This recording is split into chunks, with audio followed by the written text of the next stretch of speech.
Hello, thank you for tuning back into my channel, Anything Automotive. Today is a little bit different.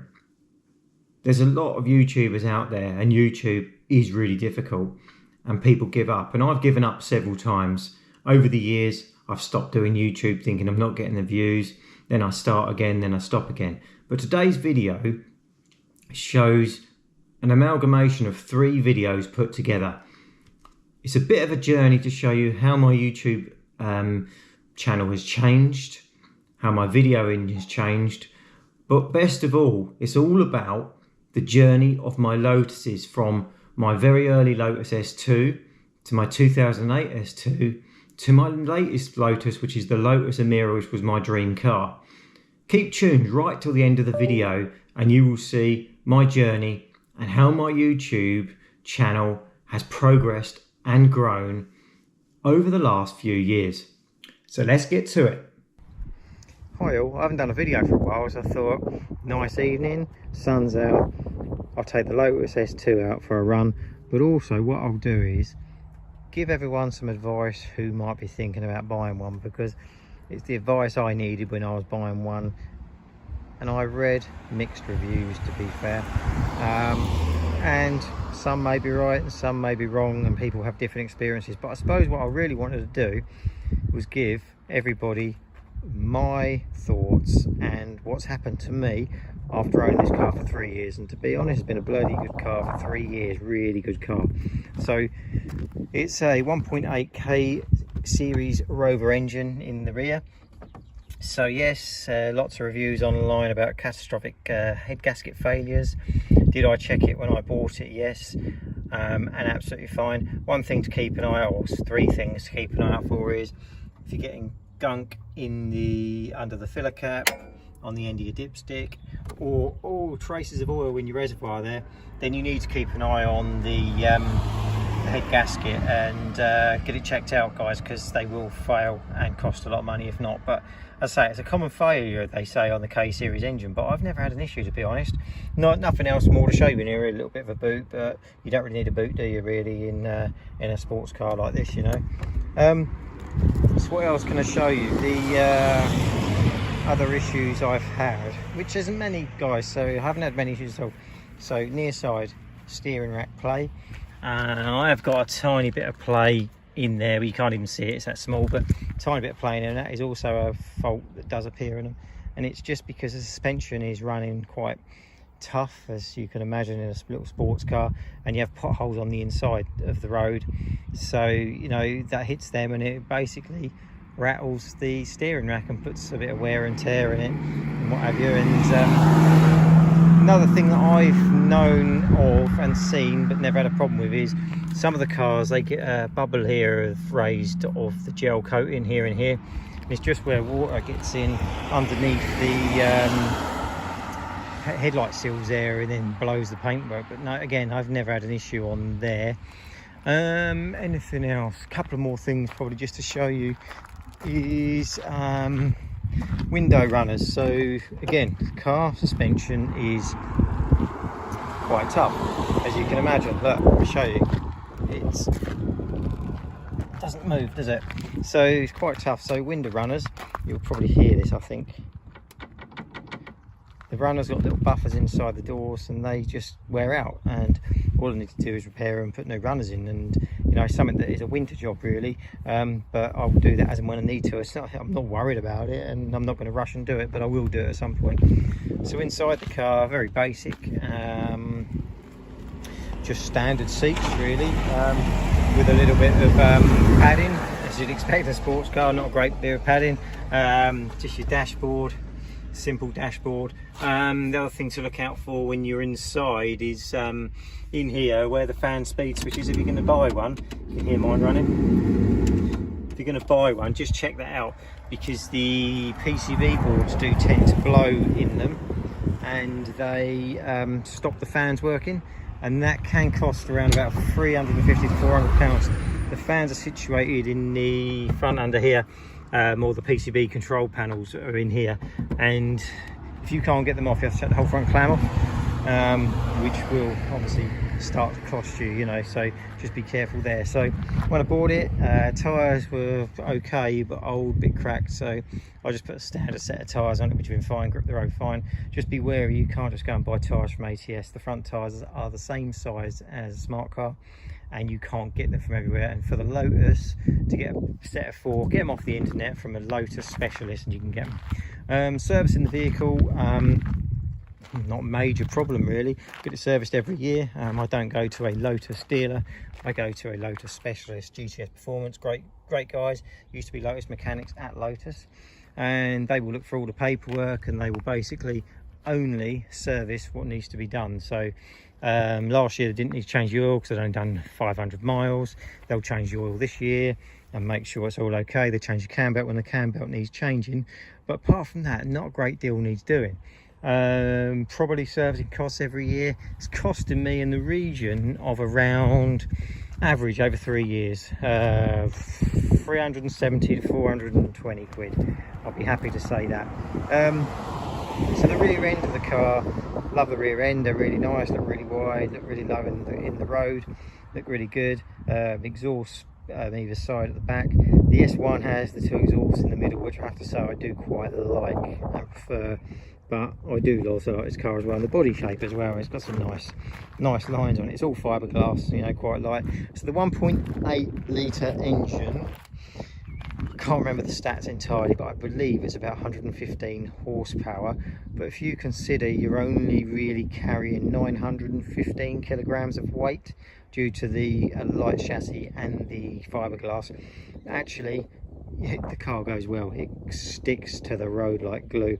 Does it accelerate like an Audi R8? Not really. It's nowhere near the value of an Audi R8, nowhere near the engine of an R8, but is it a lot of fun and really worth it? Absolutely, and I would really recommend it. So I bought this car, say 3 years ago, 32,000 miles on the clock with service history, real good history on it. And I've kept it serviced, kept it running, and I've done, I think it's on 39,000 miles now, and I'm still seeing cars with this condition and service history selling for the region of 13,000 pounds, you know. And I say I only paid 14 around that for it, so can't remember precisely, but around that. But you know, it's a really good fun car. Would I recommend somebody go out and buy a Lotus S2 or even an S1 for fun, great value, and a car to hold its price? Absolutely, go out and get one, guys. Cheap insurance, cheap runner, it's a really good car, totally recommend it. Subscribe to my channel, like if you like the video, comment if you want me to come back with any answers on the S2, and I'll answer if I can. And thanks for watching, guys. Thank you.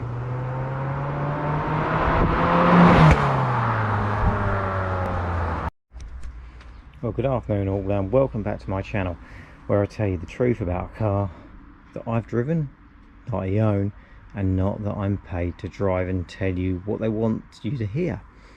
Anyway, I put a video on about 2 weeks ago saying I was getting rid of my Lotus S2 52 plate, and the only reason I got rid of it was after a service, thought I'm going to have an upgrade, and We Buy Any Car gave me a terrific price, which is more than I paid for it, because second-hand car market at the moment is pretty damn good. So I thought I'd move on. I wanted to do an upgrade, and I was looking for a 111S. The 111S are holding money really well at the minute, so I wasn't going to spend that much money. But however, I've managed to get myself a good 08 plate S2 S Tourer. And ignore the number plate, I was pointing out the other day, snob. How funny is that? Yeah, I didn't even notice it. One of my mates pointed out. Anyway, so I've managed to get hold of one of these. It's really good condition. It's only done 38,000 miles, full Lotus history. Lady owner actually for the last 7 years, so actually really good. And I've had it for 2 days, really enjoying it, and it's definitely a good upgrade. With this one, instead of the K type or K series engine, which is prone for head gaskets, this has got the Toyota 16 valve VVTi engine, which I find to be a lot more reliable. Not a car, how can I say more reliable? I've had it 2 days, which I find to be more responsive is the word, I suppose. It's a damn sight more responsive, seems to react a lot better when you accelerate, and just seems to sound a lot better as well. The car's had aluminium radiator upgrade, and temperature seems to stick really well, which is really good. And the interior itself seems to be a lot better. The interior, to show you quickly, you got start button there, so you just turn the ignition on, start button. I just find the dash is a little bit more attractive, the steering wheel is a little bit more attractive, you get airbags, and the dash alone it just seems more attractive. Seats sort of the same as previously. Gear section here is a little bit different, got traction control, and then you've got this really funny little cup holder here, which is really funny. Central locking, electric windows. It's just a few little upgrades which make me feel better about the car. Anyway, what I'm going to do is we're going to get it out for a drive, just a quick drive to give you a quick review from the drive. And what I want to do is, as I do normally on my videos, I'm going to do another review, say in about 3 months time, just tell you guys how I'm getting on with it and how much I like it. But early signs are really good. It's just smoother, it sounds better. It just, the interior just seems more refined than previously. So I'm going to get out on the road now, and it'll be a really quick session on the road, just to show you what it's like. And then I'm going to do another video again in a couple of months. Join me on the road. So now we've got the Lotus S2 Sport out on the road. I'm going to just do a bit of my favourite road just to show you. But overall, this car responds so much better. You can hear the tone in the exhaust as well, it just sounds lovely.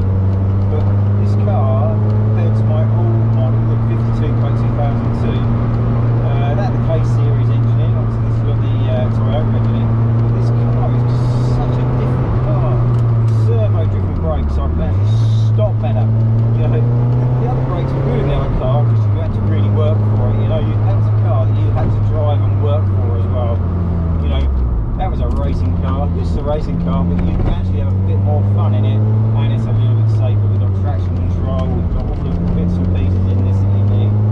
But you know, this car's response for a little 1.8 engine is fantastic. You know, and it's like driving a go-kart, which is really fun. You know, and just love it. I mean, it's 2008 against the 2002, but it's really good. Really enjoying it. Okay, so I hope that's given you a bit of a feel. Just a quick drive today because it looks like the heavens are going to open, and I've just cleaned it extensively. So thanks for watching my channel. Any questions about the car, any questions about any of my cars or any of my videos, ask in the comments section. Share my videos, subscribe, and like. Let's get it out there and you know, get people. You know, as I said in all my videos, I'm not paid to give you this review. It's my car. I don't have to give the review saying it's all brilliant. I can give the review as and how I see it. Anyway, thanks for joining, guys. Have a good afternoon. Goodbye. Welcome back to the channel, and today we're going to do a review on the Lotus Emira.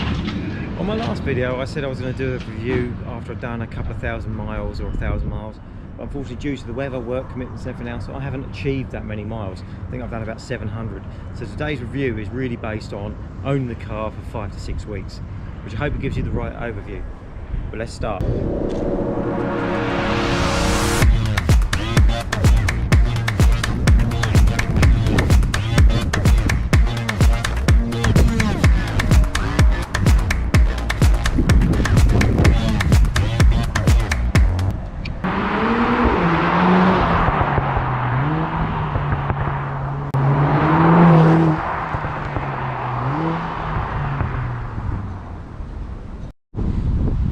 So taking a look at the exterior of the car first, this has got to be one of the best cars that Lotus have released. And I know this was their mission and their aim for being the last combustion engine car they made, but this has got to be the best one from a looks perspective. It's like a super sports car with supercar looks, but not the supercar price. It's still high price, but not the supercar price. You know. So on the rear end of the car then we've got a couple of nice large exhausts, and I don't know if you can see in the exhaust there as well, they actually do the Lotus emblem in the exhaust, if you can see. Don't ducts in the back here as well, go all the way through to the tyre, so you can see the tyre in there. That's actually from the idea of their electric concept car. Slick lights at the back, so you've got a light bar all the way across for the brake, and a really nice, you know, the rear end of this car is really fat and really nice. The car running on 20-inch wheels, 285s I think they are on the back, with a yellow 6-pot calipers, and they're not ceramic discs on this, so you do get a lot of brake dust. Nice ducts in the back, making the back end of the car look fat and stand out. It's a nice ducts, just giving ventilation and the relevant air into the car. Folding mirrors. Front here, you'd expect this maybe to give you a frunk, but it's not going to give you a frunk. Yeah, under there you've got a radiator, oil coolers. You can actually get that car, the bonnet to open for maintenance purposes, but unfortunately it is really only for maintenance purposes only. You've got some vents in the front that go straight through for the coolers that we've just discussed. Not sure I like where the number plate's placed. I think that could be placed a little bit better. You've got the towing eye there. I like the design of the lights. The LED lights come on, and you've got 3 strip driving lights that come on when you're driving, which are really slick and really nice. As I say, just looking at the car from the side, it's just such a slick, great looking car with really good curves down the bottom. You know, you've got this piece here, curves all the way around just for aerodynamics, and looks really good. This duct this side is just behind there. You've got the turbo inlet. You can really hear that sucking when you're accelerating hard, which is really nice. In the boot, so like any sports car, there's not much of a boot. Some people complain about this. Is it an issue? I'm going to actually do a video on how much luggage you can get in the car, because I want to tour to Monaco anyway, which I think I discussed on one of my other videos. I'm going to tour to Monaco, so I want to show you guys how much luggage you can get in here, so I will demonstrate this. I'm going to go over the spec of the car in a minute when I drive it, but this is the i4, so it's the 2-litre AMG engine, turbocharged, and the engine's covered in this, which I suppose is a little bit disappointing because the V6 is open, so you can basically see it. But is it a massive issue? Not really. So yeah, just battery in the boot behind that cover there, but overall not too bad a size. The only thing is you don't want to be putting your chilled food in the boot, because the boot does get rather hot. Really weird sign on the top here saying that a maximum of 50 kilograms can go in the boot. Bit of a weird sign there for that. Don't really understand that point of view, but hey ho, it's been put on there. So let's have a quick look in the inside of the car, and then we'll take it for a drive and I'll go through the specifications. So inside the car, we've got the LED dashboard, which is obviously a lot better than what Lotus have done previously, and in there as well you can select different modes, etc. on that dashboard when the engine's running, like the BMW iDrive. But I have to say, if you're going to drive a Lotus Emira, are you really worried about the technology, or are you worried about how the car drives? Because the technology isn't great. It has got Apple or Android CarPlay in, but let's be realistic. We're not driving the Lotus to feel or play with the controls. We're driving the Lotus to feel the way it drives. It is a driver's car. Leather dashboard. We've got Alcantara interior. You've got Alcantara seats with a nice Lotus emblem on the back, and then you've got the auto gearbox. It's the i4, so you've got the auto gearbox, and then you've got this really silly thing that actually I'm not really sure. If it stayed up it would be easy, but you have to like hold it up and then get your finger in to start the car. You've got a little compartment here and USB-C and USB-A, sorry, your phone sockets can go in there. And then you've got your controls down here for the ventilation. Good little gimmick on here is like on the ventilation controls, you've got the Stig there sitting in his seat. The car also comes with electric mirrors, electric windows, and you have got, as standard, memory seats and fully electric seats and heated seats. So the car does come with that.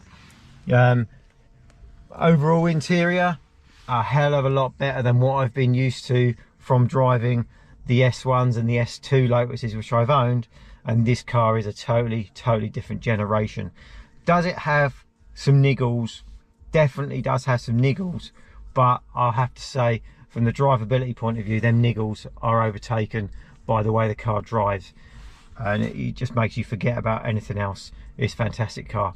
Anyway, let's get this car out on the road and discuss a bit about the spec.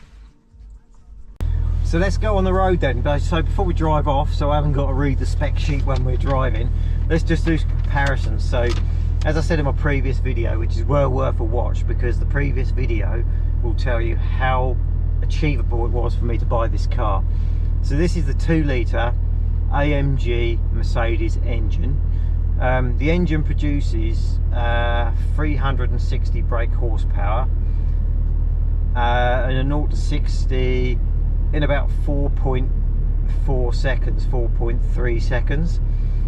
Top speed of 171 miles per hour and an 8-speed dual clutch gearbox, which does have its own issues, but I'd like to discuss them issues in another video, because I don't want to make this negative, because it's a beautiful car. So let's not talk about that in this.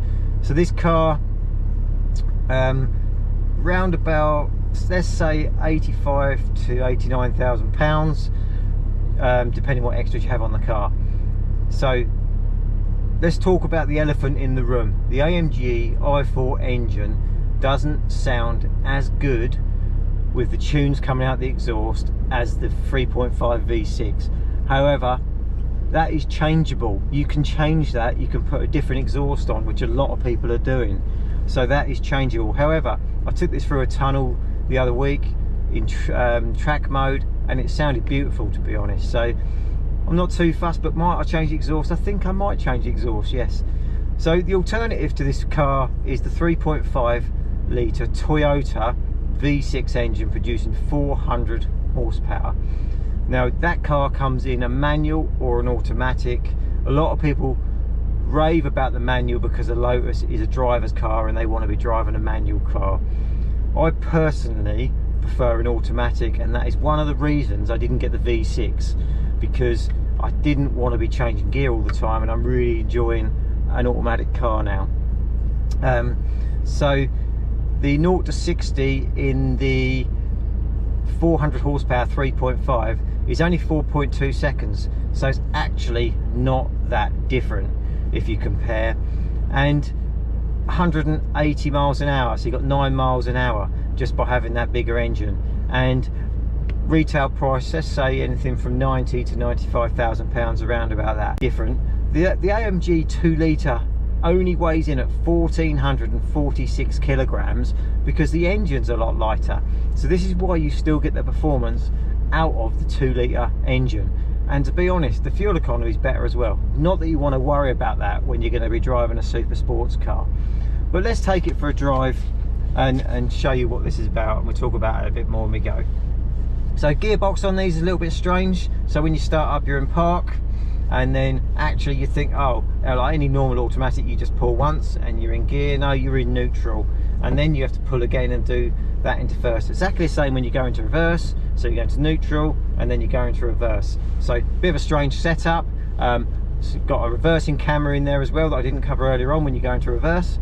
So let's take it for a drive and just show you what it's like around a couple of roundabouts. And yeah, just want to share my thoughts with it, really. And as I've said before on my channel, I don't get paid to do this. I've just got enough followers to get me through. This is my car. I haven't been paid to drive this car, and it's just for me to enjoy. And I do enjoy the cars, but I also like to enjoy sharing with you guys, my followers, my subscribers, what my thoughts are about the car, just to give you an idea of what the cars drive like, how achievable they are to own, and how nice they are. But I also like to show you the truth about what I don't like, which again I'm not showing you today's video because I want to do a separate video on that, just to give you an overview on the things that are a little bit niggly but don't really take over the passion and love that you can have for this great car just because of drivability. Right, so let's just go up this bypass here and just show you what this car's about. So let's put it into sports mode. Hopefully you can hear the tone change. You can hear the tone change there. I'm going to put it in track mode, and you really hear it rev up now because it wants to hold the gears longer.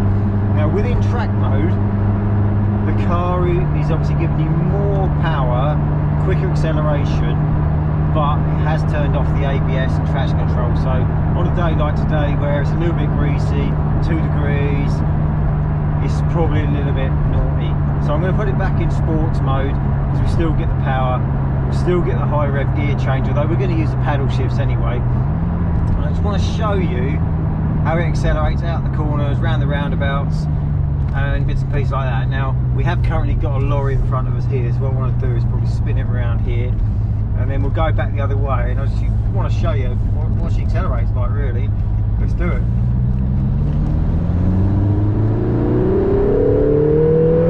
A bit squirmy. Can you hear the turbo pulling? Whistling of the turbo.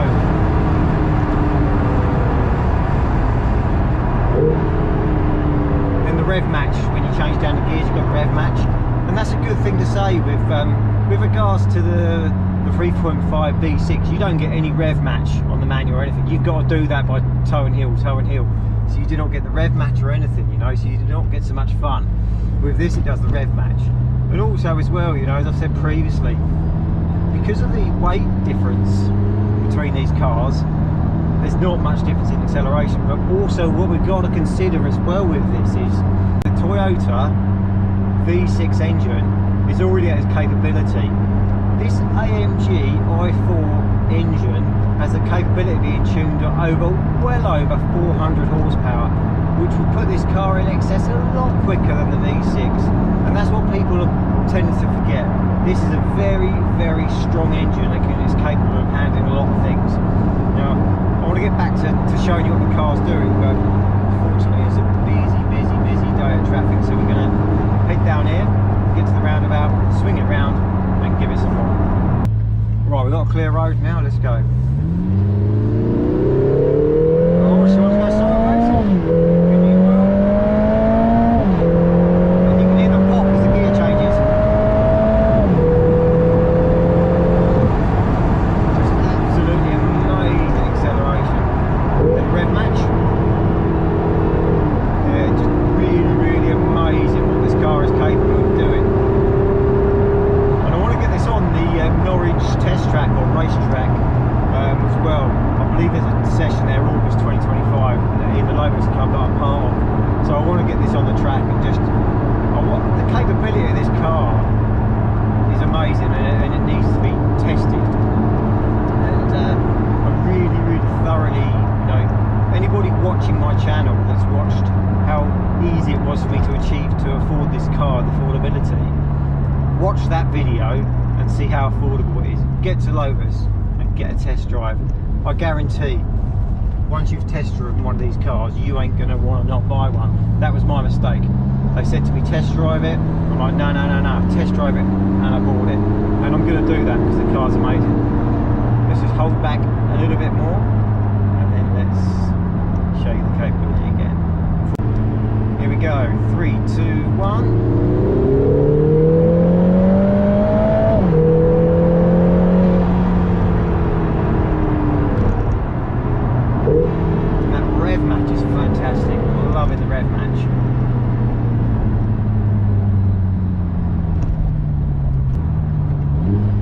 Show you off this roundabout how squirmy she can get. Whoa, sideways. Again, sideways. Just amazing. I just can't wait to get it on the track. Anyway, that's enough for today. Hope you enjoyed the video. It's just a quick insight of my thoughts over this 6-8 weeks. There's a lot more to show. Trip to Monaco, staying in the Munich hotel where you put the car in the room. So lots more to show, lots more to share with you. Keep subscribed, keep watching my channel, look for the updates. But again, thank you very much for taking the time out to watch me today and watch my video and my content. Please put comments if you want to know some more information about the car. I will link in the description about the video that's about the affordability of this car, just to share with my subscribers and viewers. Again, thank you very much for taking the time out to watch my video, and I'll be back on again soon. Thank you.